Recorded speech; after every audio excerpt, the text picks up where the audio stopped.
Hozir biz siz bilan shashlikni premyerda ko'rib chiqamiz. Qanday qilib 10 gram shashlik 1 yilda bitta mashinani puliga aylanishi mumkin. Shashligimiz 50 gram bo'lishi kerak. Shashligimiz 50 gram. Ana busi naglas uchalasi ham bir xil. Mana buni qo'yib ko'ramiz endi. U birinchisi 50 gram chiqdi.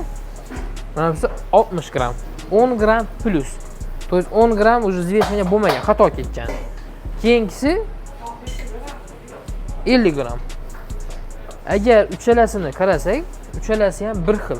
Agar biz bitta shashlikni 18 mingga sotadigan bo'lsak, uni tan narxi 9 ming so'm bo'ladi.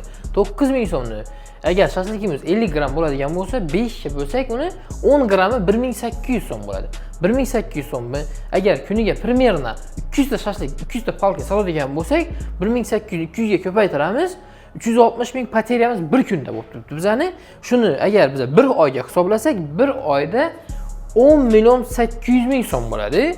U bir yilda 129 million 600 ming so'm bo'ladi. Bu jamiki bitta mashinani puli. Hali bu bitta mahsulotdan, bitta bir shashlikdan hisoblayapmiz. Ko'rsatyapmiz sizga. Agar bizda qancha mahsulotlar bor, ularni hisobini oladigan bo'lsak, o'sha bitta 129 million emas, katta summa bo'lib ketadi.